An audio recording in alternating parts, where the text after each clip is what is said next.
Selamat pagi, nama saya Jennifer Joysiang dengan NIM 2019-646. Di sini saya ingin menjelaskan tentang kesalahan umum dalam berbahasa Indonesia. Pengertian kesalahan berbahasa Indonesia adalah pemakaian bentuk-bentuk tuturan berbagai unit kebahasaan yang meliputi kata, kalimat, paragraf yang menyimpang dari sistem kaidah bahasa Indonesia baku, serta pemakaian ejaan dan juga tanda baca yang telah ditetapkan sebagaimana dinyatakan dalam buku ejaan bahasa Indonesia yang disempurnakan. Berikut ini ada kesalahan-kesalahan dalam berbahasa Indonesia. Yang pertama, ada kesalahan keefektifan kalimat. Kalimat yang dibuat itu mengandung lebih dari satu informasi sehingga sering menimbulkan kerancuan dan juga ketidaktepatan arti.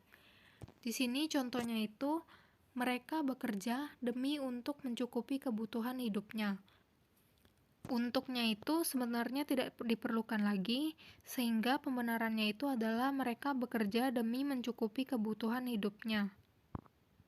Yang kedua, ada kesalahan dalam pemilihan kata.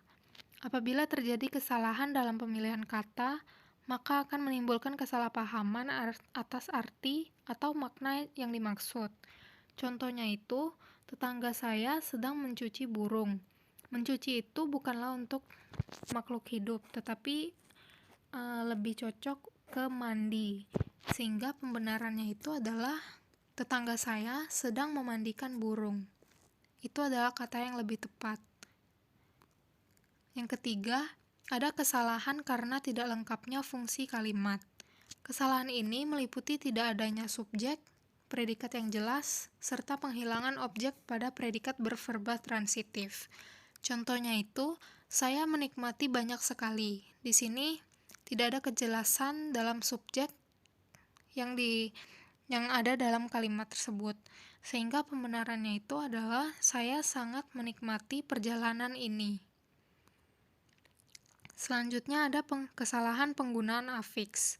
Ketidaktepatan dalam penggunaan afiks akan mengakibatkan sens kalimat yang dibentuk dan arti dari kalimat tersebut bergeser.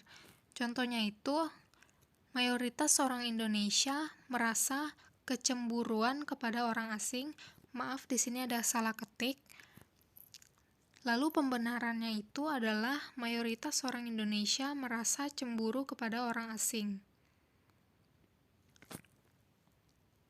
Selanjutnya ada kesalahan karena penggunaan preposisi yang tidak tepat.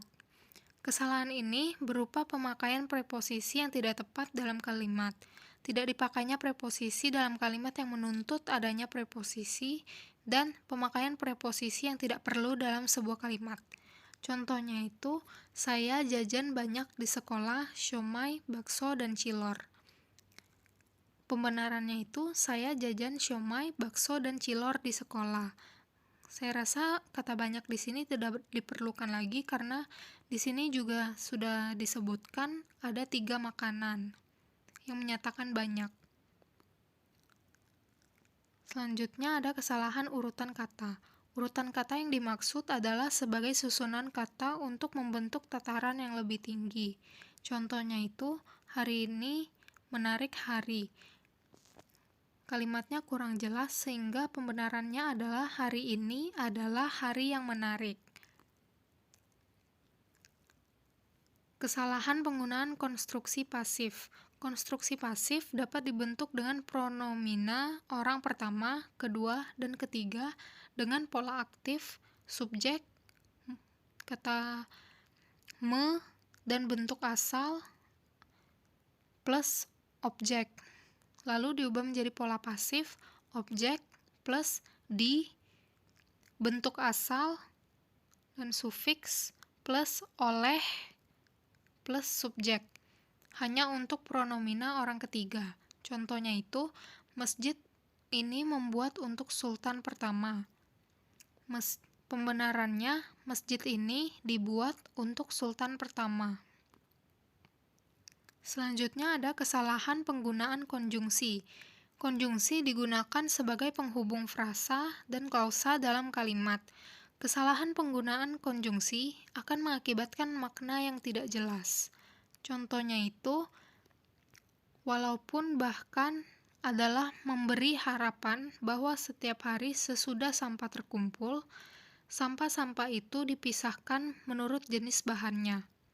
Pembenarannya itu, sesudah sampah terkumpul, sampah-sampah itu dipisahkan menurut jenis bahannya.